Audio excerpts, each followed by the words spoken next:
Back in September 2020, we sold our house in the UK, then moved to Normandy in France, where we bought an ancient French farmhouse with various outbuildings, including an old barn, a small cottage with 2 woodlands, and 3.5 acres of pastured land in a beautiful national park area. Follow us on our journey as Budo and I renovate the farmhouse, manage our land, and take on many projects for you to enjoy. Let the fun begin. Welcome everybody to Caravan Corner. Bonjour everyone, we hope you've had a good week. In this week's Caravan Corner, we're going to be doing a Q&A. Sorry that we couldn't do a live video where obviously your questions were coming in as the video was playing, but you all know because of our internet. We've got poor internet, so we're going to answer as many as we can. Yes, we are. In this short period of probably 15-20 minutes or so. So stay with us. And also we'll try and answer as many as we can, but there was a lot of questions. So we're going to pick out the ones that are relevant and obviously try and answer most. Right, okay, so we're going to start with the first question from Suzanne Gerstner. Is the side part of the house by the caravan, which hasn't been touched, what are your plans for this area? Do you want to answer that? Yeah, well, originally that was a big workshop there, and it was actually longer than the whole house was going out into the field. We have pictures from 2009 from the Google Road. Yeah, it's for the Google Maps. It's called Geoportal in France. So you can actually see that building on there, and then we don't know whether it collapsed. It looks like it has, or it was partly taken down for safety by the last owners. So what we're going to do there is I would like to build it back, but only maybe 1 level high, and because we still have some of the brick walls in place, and maybe turn it into some sort of a storage space workshop. We're not sure yet, but we'd like to bring it back, but we need to speak to our Mary about that before we can go forwards with anything there, but that would be a later job anyway. So they might want it put back to exactly how it is, and they will have photos. But it actually looks like it was built stone, and then it was built on top again with like a column barge, and then at some stage it's collapsed down. But a lot of the materials are out the back there still. The roof trusses, the walls are still up in certain places, damaged as they are. But the footprint's there, isn't it? But we think that might have been for the animals, isn't it? Yeah, possibly for animals as well. So we're not sure. But one quick thing on that is, I'm still toying whether to have the whole barn as a workshop or have this as a workshop here. So it could go either way. But, you know, everything's fluid here. Everything we do is fluid, and you'll see that. We'll say something about one thing and then we'll move on to another. Right, okay. Question number 2 is from Ivy Savage. Hello, Ivy. Hello, Suzanne, by the way, last time. Yes, Suzanne. How many children and grandchildren do you have? We have 3 children. That we know of. You haven't got any. No, They'll come knocking on the door. Hello, you and my daddy. No, and we have 3 children. We've been together since we were late teenagers. Yeah, late teenagers. So we have a daughter Sarah, son James, and a younger daughter Chloe. And obviously, a lot of people would know we have 9 grandchildren. Sadly, one. Well, we have 8 now, but 1 died. Yeah, so 9 at the moment. We're not sure if there's going to be any more. We think there is going to be some more popping along definitely, soon. Definitely. So we've got quite an extensive little family, and we have actually got my son and Abby and Archie coming out next week, end of next week, for 2 weeks, and they come for 2 weeks again. And then we got our daughter, youngest daughter, and her family, 3 children, are coming out on Boxing Day for 5 days. It's all good. Yeah, so it's all good in the hood, as they say. Right, hello Jim Hurst. Hello Jim. Is Budo your nickname? Yes. Budo, did he ask why? Is Budo your nickname? Yeah, Budo's my nickname. My real name is Hans Tracy, and I don't call you Budo. Well, no, everyone calls my son. Most people call me Budo. It's nothing special. Papa it's Budo. Just Papa Budo. It's just it come from jiu-jitsu, and I used to do jiu-jitsu years ago, and it comes from the word Bushido. So it was to do with the ground fighting stuff and that, but nothing special. James, our son, nicknamed all the family, didn't he? Hello, Tracy Brown. Tracy, hello, Tracy. Where are we from? She heard we were from St Neots, or are we Essex. from Essex? No, we're from originally London. I come from on the East End border of London, and Islington, sort of north east London. Tracy's from Ladbroke Grove. Ladbroke Grove, more of the posher end. So if anyone knows that part of London, I used to work in the Portobello Market when I was quite young, selling these clapper boards. But the thing about the St Neots, we used to live in St Neots in Cambridgeshire. We was there for about 11 years. As a young family with our young children, babies, and then we moved up further north, up into the Fenlands, and lived in the Fenlands for about another 20 years, and then we came out here. Yeah. Okay. But definitely not Essex. Right, There's nothing wrong with Essex, but we're not Essex. We're London. Right, Vicky Sasso. Hello, Vicky. Hello, Vicky. What was the reason you decided to leave the UK?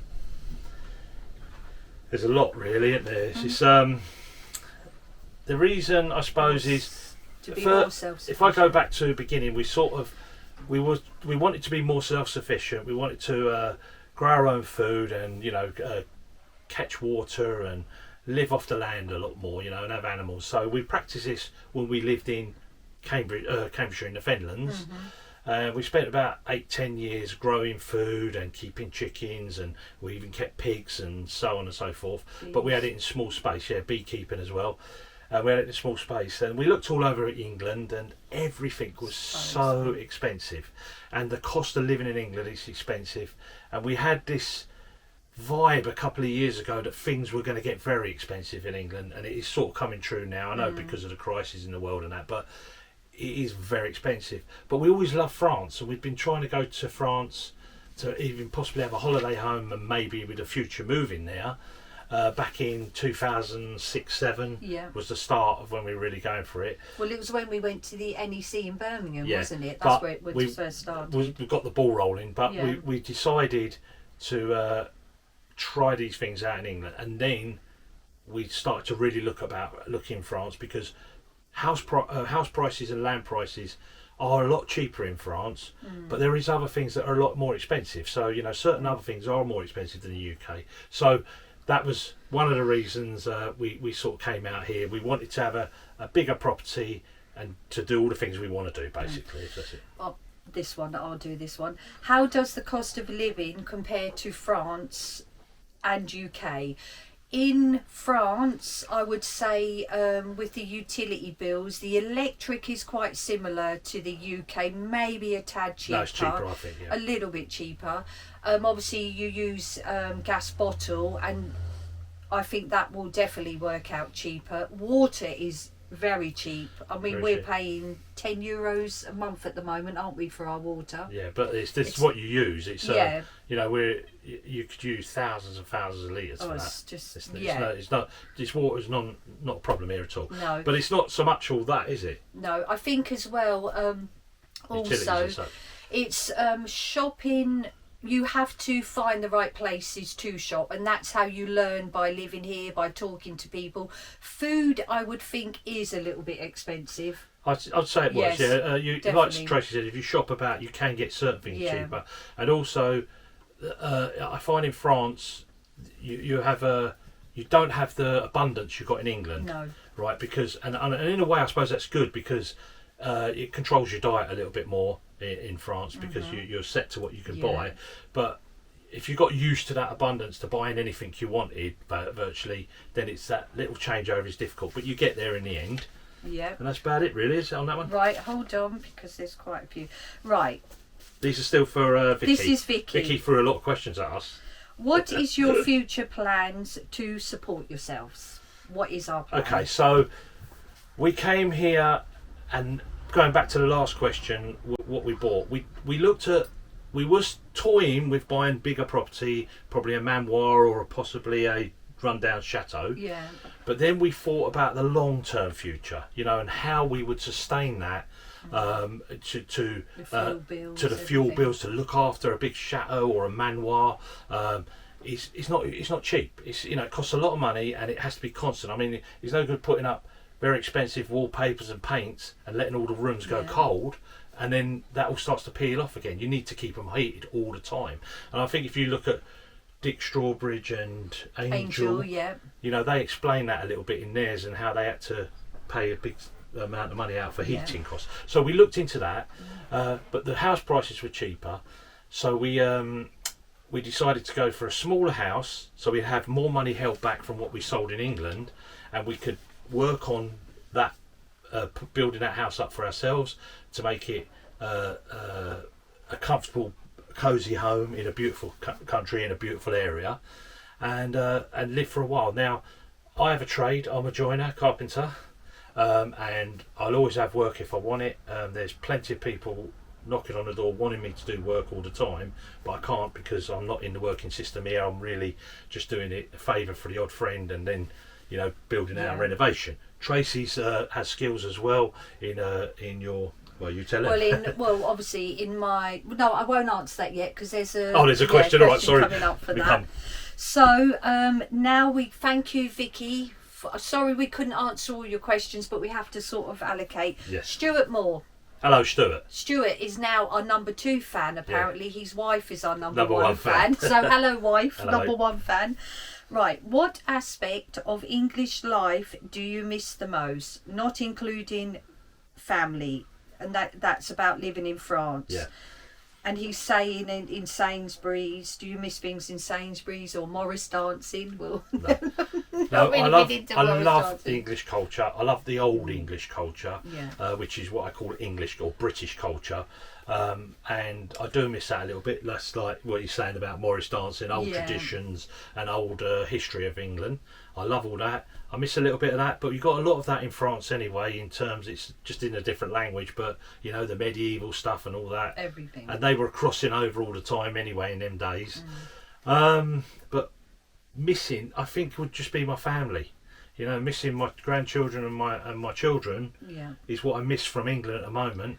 And I couldn't say there was much more. No, and it's the same because when we lived in England, we went to a lot of country shows, Sandringham country shows, but in France, all the countries, and we used to go to the big one in September, and you knew Christmas wasn't that far away, so it was a nice cosy time. But in France, I always knew that the French, maybe not all, but most, love socialising. There is, when they have a vide-grenier or a little motor show in a village, or they go all out. You just get everything there, don't you? I think as much as it might annoy some people, France, they know how to live better than they do in the UK. In terms of, they go to work so they can enjoy their lives and live. Whereas in England, you're just living to work all the time to pay the bills, and you're lucky if you get a smidgen of something to do at the weekends.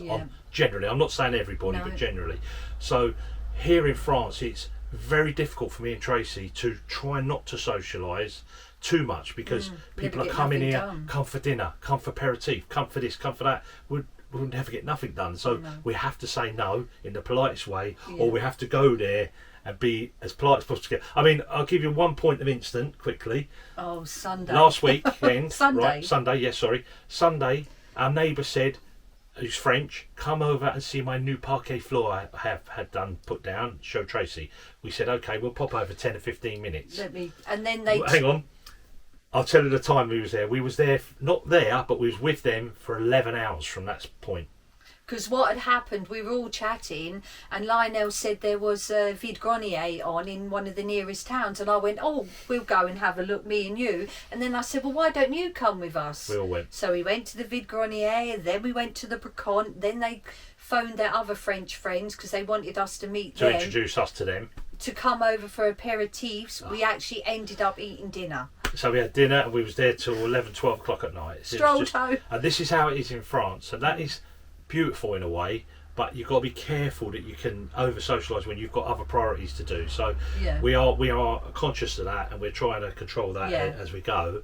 And as time goes in the future, we get this settled in and everything's nice here, we'll be able to do a lot more of that. But we did say to Lionel and Valerie, because they have become good friends, Yeah. we all get on so well, and we did say to them, if we ask you to come somewhere and you don't want to, you say no, and they said the same But with they won't us. say no. They'll They just won't come. say no. Anyway, they'll next stop question. it. Right, okay, so that answers that. Stuart, hopefully you answers it for, Yep, for you. okay, so...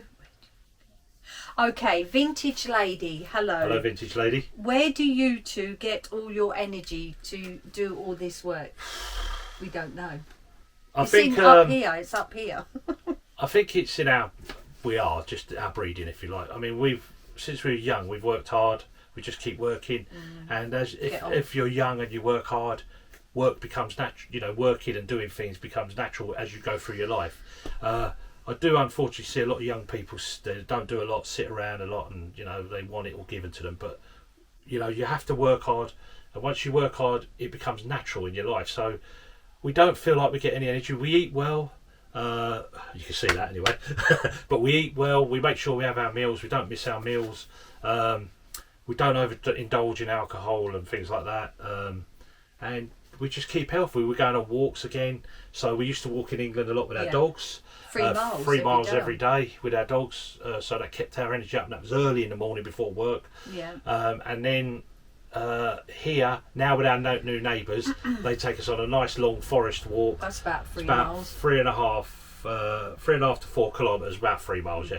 So, and that's a lovely walk. Time you get back, you settle down late in the Uphills, evening, downhills. and you're good. And it's just keeping healthy. So energy comes from the way you live, basically.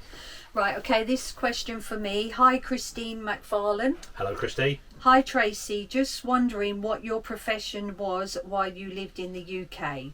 Well, when I was in the UK, I actually worked in management for a card retail company. So I'm not, maybe in America it's different, where we sold cards, Birthday, gifts. Christmas. Yeah, but obviously we sadly got made redundant. I think it's probably one of the biggest card retailers in England.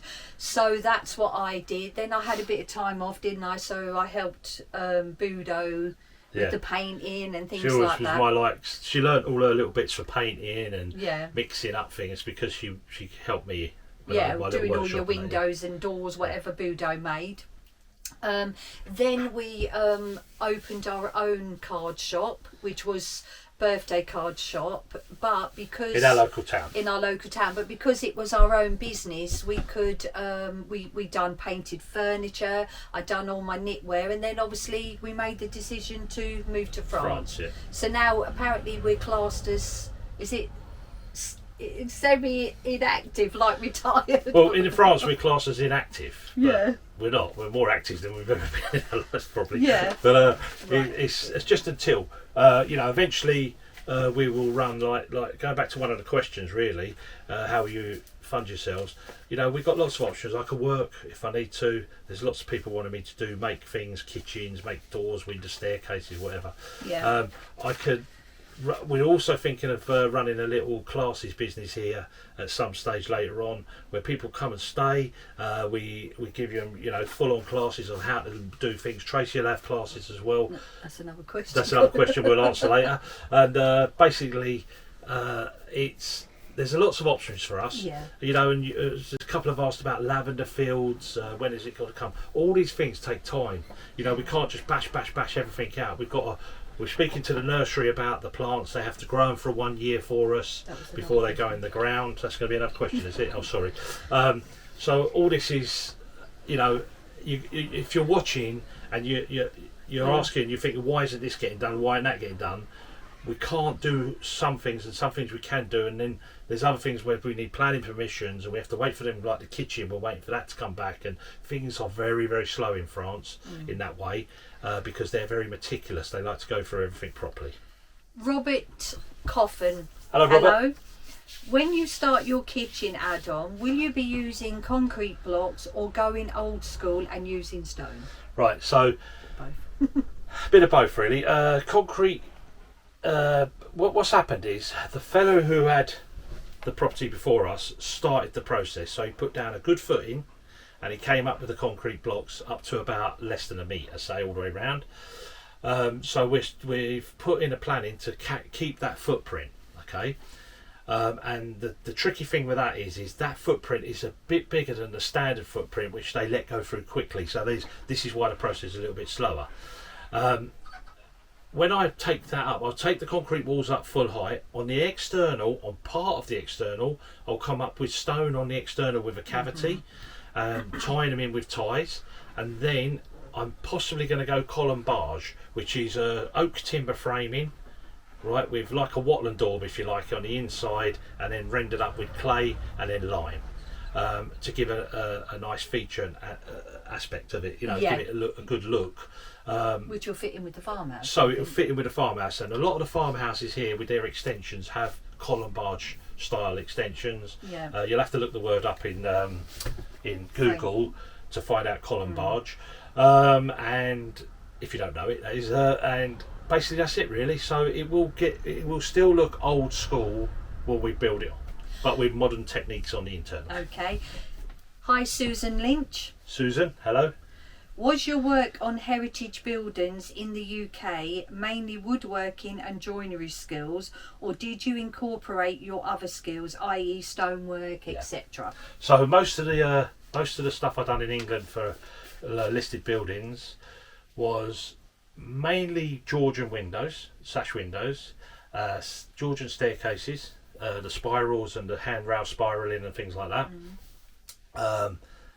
The odd kitchens, for old handmade kitchens for people, windows, and you did a lot of windows. Yeah, lots of windows, doors, and a joinery, shop fronts. Even done work for a hospital once at a stage, but that weren't old, that was modern stuff. Yeah. But also line pointing, and the line pointing came in quite a few years ago. Yes, when they were finding problems with bricklayers to do the line point work, because they know a lot of the bricklayers today are very highly skilled at what they do with cement work, but they don't work with limes, which is thankfully coming back. People are starting to pick up on that again, and hopefully everyone will go back to lime because it's such a much more superior Helps product. the house breathe as well, doesn't it, inside But, and out. So we was doing that. So I taught my son, and I got taught, and then I taught my son, and when we went from there, and I've taught Tracy, and Tracy is the official pointing now. So any pointing questions, ask her. Have I passed the pointing exam? Yeah, well done. Well, just look at what you've done. I'm only joking. Thank you for that. Lisa Durban. Are you able to live in the cottage this winter, or will you be still partly in the caravan? If not, when do you think you will finally be in the cottage? We are actually... It's not the cottage either. We have to explain that, because a lot of different countries think it's a cottage. This is the farmhouse, and the cottage is the other house. Yeah, we would say in England it's a small terraced house, but we are actually in the house. We only use the caravan if we want to sit down, have our breakfast, lunch and dinner, but we are actually living in the house, and the dogs absolutely love it, don't they? Yeah, I mean we this is our kitchen really. It's just to use lounge, our kitchen. It's like a we lounge cook our now. food, and we do a bit of computer work on here. Yeah. But generally, we're living in the house now. We're sleeping in the bedroom. We have our showers and our cleaning. It's beautiful. But obviously, it won't be too long. We should start to get the front room up to a certain stage, clearing it all out, and then we can, get in there properly and sort of dine in there more as well. Excuse me. Deborah Moss. Hello, Deborah. Hello. Have you ever considered marrying each other? No. As I understand, the two of you have children, grandchildren. Yeah.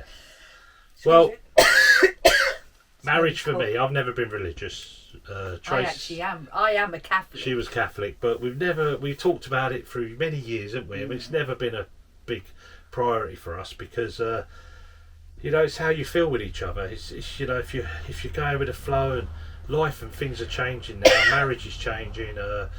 People having children now. Not a lot of young people are having children, are they? Like they used so to be. many things are changing, and I think from a young age we never really took marriage as a real thing. the realness in your relationship is how you are with each other and how you cope with everything in your lives and how you deal with things, and you know, and what your aspirations are. It's just so many things. And for marriage us, is a piece I of understand paper, how people are religious, and because I tie religion and marriage together. But I understand that they feel that they're bonded more when they get the piece of paper or rings, or is it rings, and you know, and I understand that. But for me and Tracy, it's never been a problem, and we don't, you know, it doesn't. And I think it's discriminative when governments say, oh, if you're married, you get extra cheaper taxes, or you get this and that. It's just discriminating, you know. We've been together for 40 years nearly, right? God, 40 years. I mean, you can get double life for that, for murder. But I've got a migraine coming on. but no, we might have to though get married. Registration because in of the France laws here. Because how the laws, inheritance laws, but so we might be. So they force you into it, but Valerie and Lionel. But it's not something we really think about. No. And I'm sorry if it does offend anyone, but we're not like that. You know, everyone is entitled to their opinion. Right, okay. No, because that's already been answered. Right. The monkey brain tamed. The monkey brain tamed, wow. Hello. How much did you pay for your house, as I'm looking to come to France in the near future? Right. Shoot. We have here, right, we have 3.5 acres of land, of a pasture field. We have 2 small woodlands. We have a small cottage. We have this farmhouse, some outbuildings. And at the time when it was up on the market, it'd been on the market for a long time because it was in a bad state. Obviously, you see it in the beginning. Yeah. And it was on for £76,000 pounds in English. And we was tipped off that we'd had a look at 4 houses on that weekend in this area. I fell in love with the area because it's just so beautiful. It is really it's quiet. It's picturesque. It's rolling hills and all the big towns, haven't you, surrounding? And any big motorways are away from us. You know, it's nice. It's lovely. Anyway, and we loved the area, so we toyed with 4 properties, didn't we? And then we picked this one. You couldn't even see the building. There was so much brambles and that all the way up the pathway. Well, we didn't see the land or anything. We couldn't. It was too high. And then we ended up negotiating. We was told we would negotiate. They can drop a big price if you wanted to. Blah blah blah. Basically, cut a long story short, and we got it for 42,000. Okay, pounds. All in pounds. But we knew that we have to spend a lot of money on it. So you either come out here and buy something for £150,000 and you get it all done, like maybe say Adams, where he showed you his house up the road here, or Lionel's next door, and you get it done, or you buy something that's a lot cheaper, get a lot bigger land and a lot bigger other buildings with it, and make it into your own. So we know we have to spend 150 or more on this property. But we will have a comfortable home and a comfortable life. That's what's. But it's just time. But we tried to. We said at the beginning, didn't we?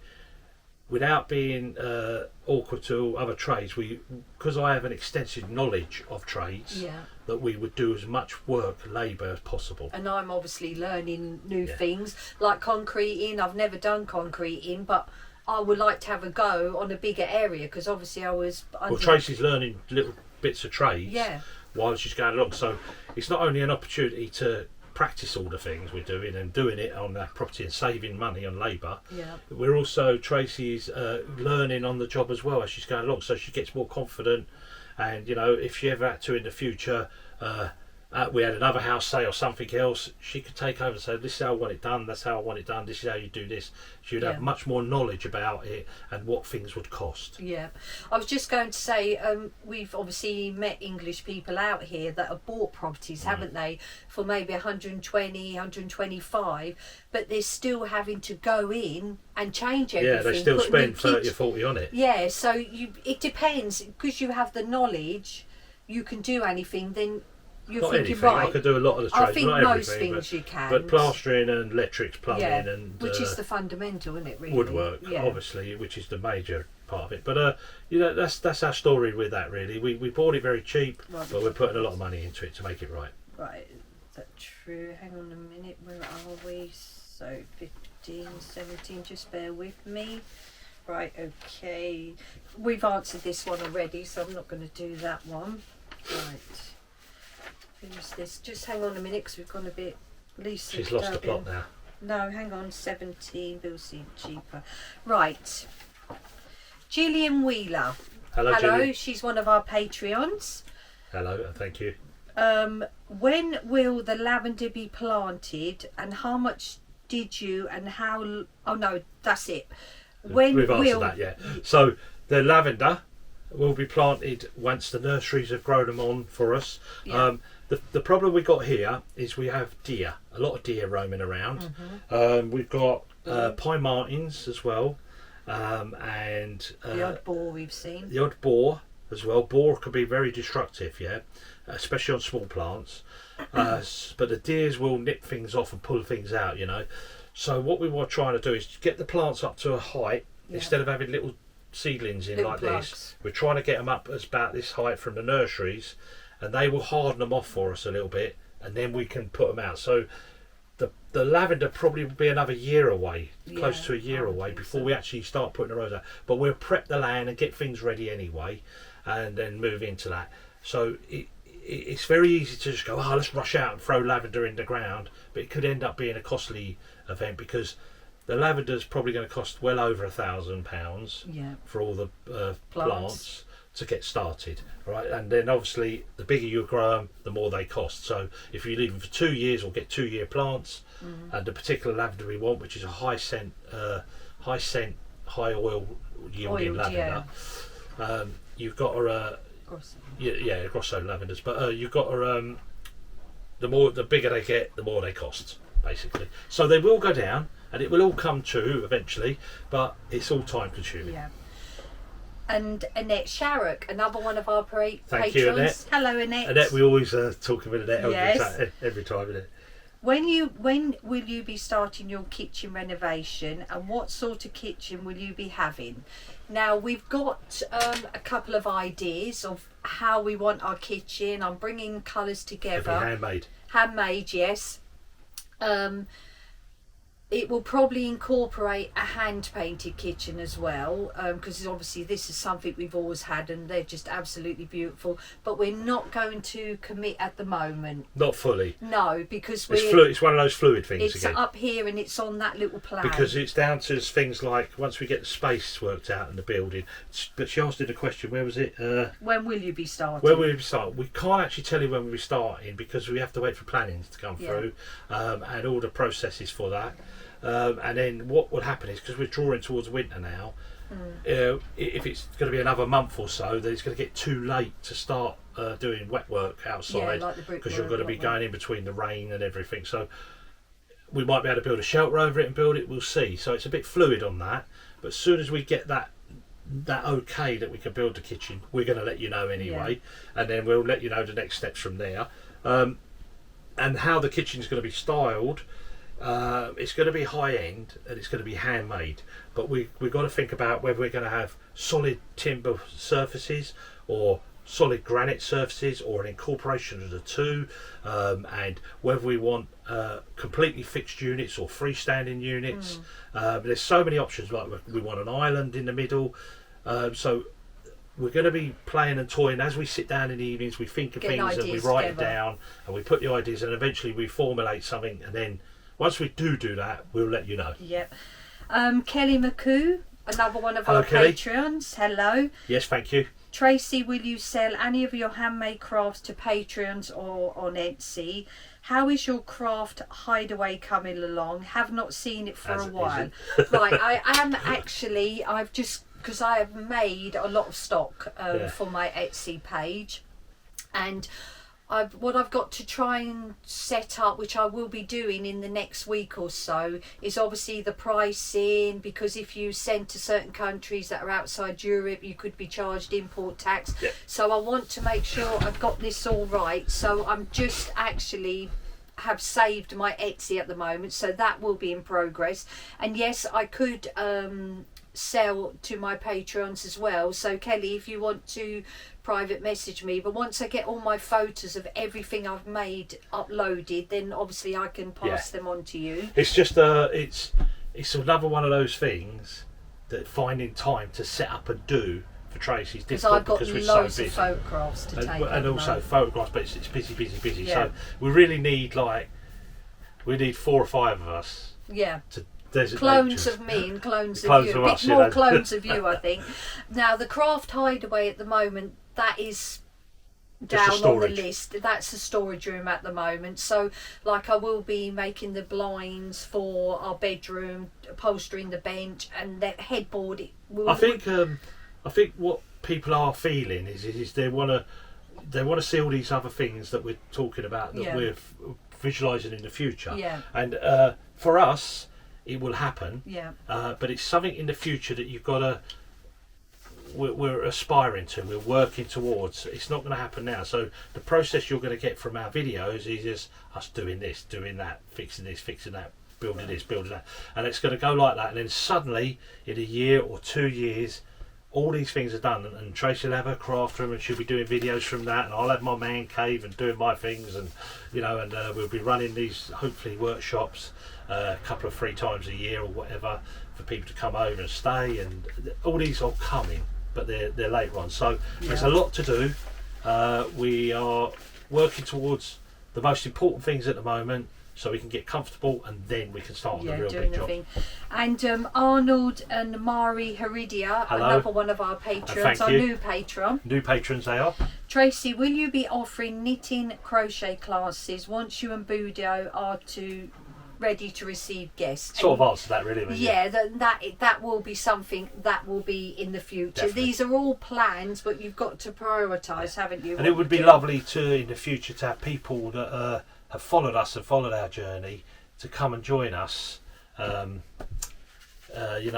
get to know people and in the flesh, as you like, and have dinner and a drink and meet and socialise around here with people we know.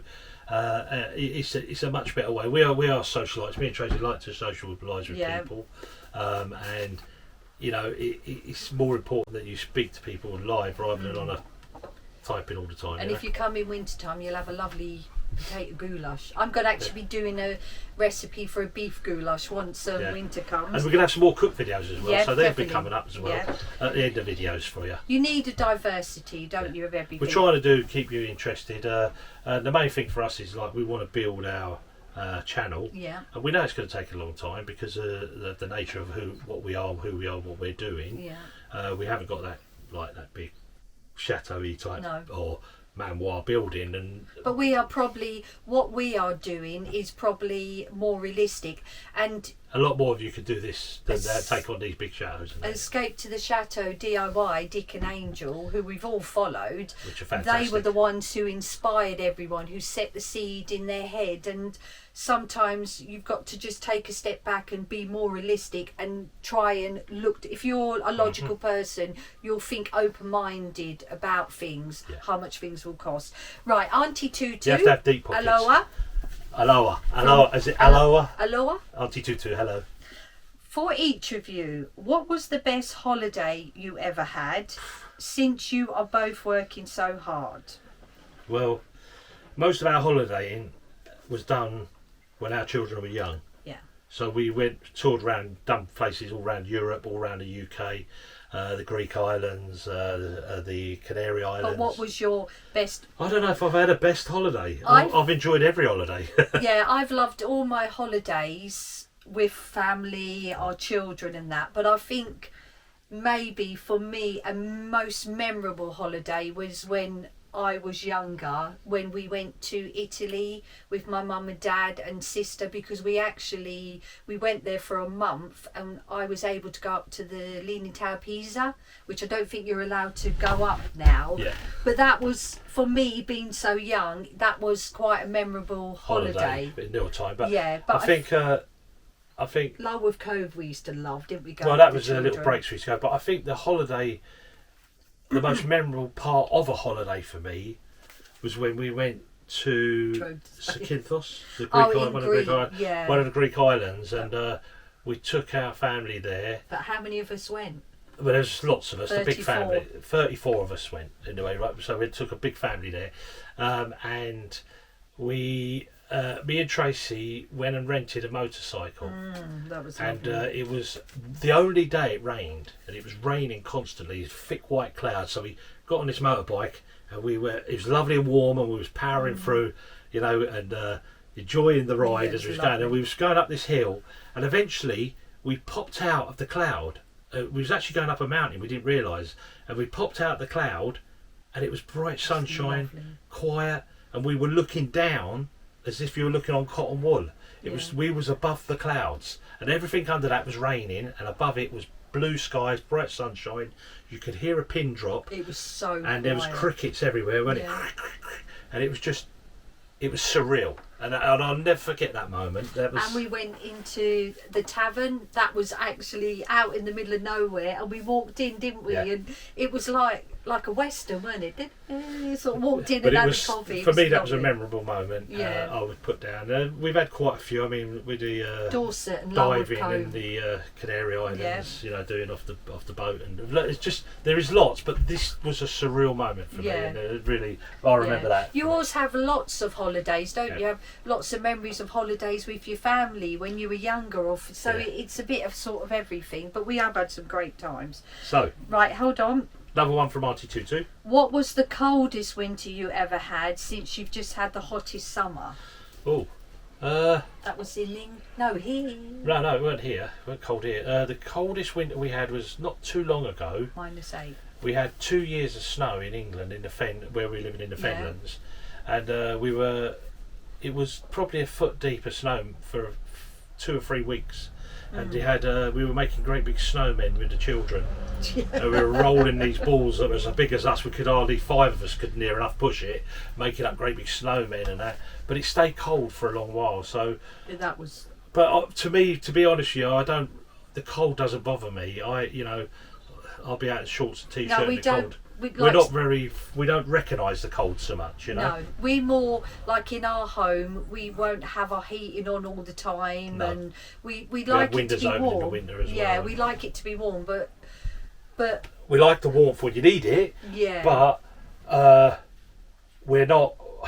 Personally, I'd rather it be a bit cooler, colder than being too hot. So Tracy's the other way. She likes the heat more than me. But I like the cold. I don't mind it. I function better when I'm cold and I'm working. I can work quicker.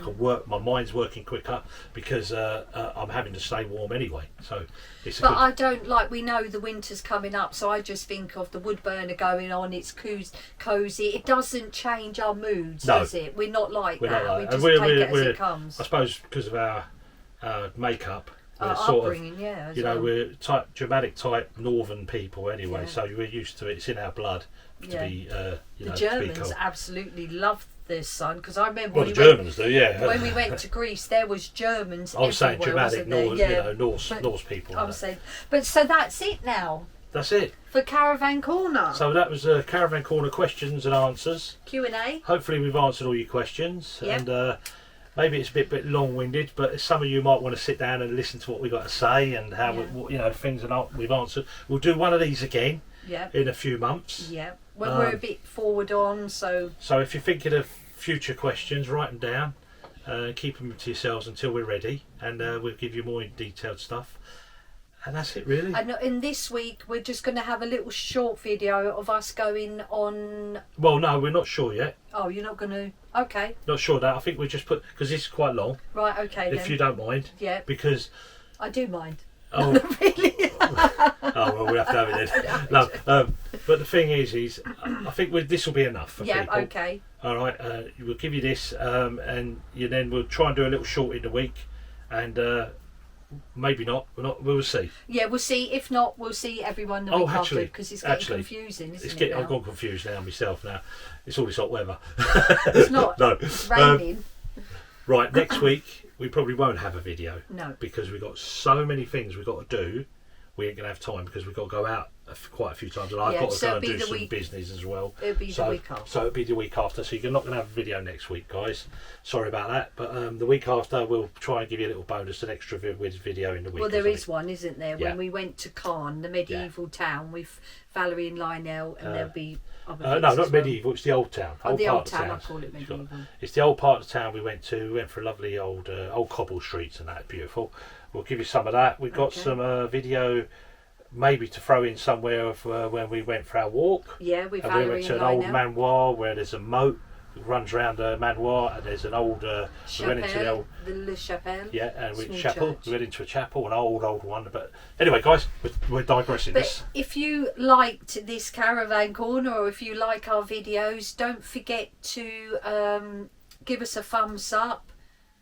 Click the subscribe button, hit the notification bell so you'll get future notifications of when our video comes out. And if you would like to join us, go and check out our Patreon page, French Farmhouse. You want to support us on our channel for doing the other things, the cottage and that, which is coming along slowly. It's all appreciated, and we will appreciate it. Thank you very much. Bon weekend. Have a nice weekend, and we'll speak to you next week after. Bye. Bye bye.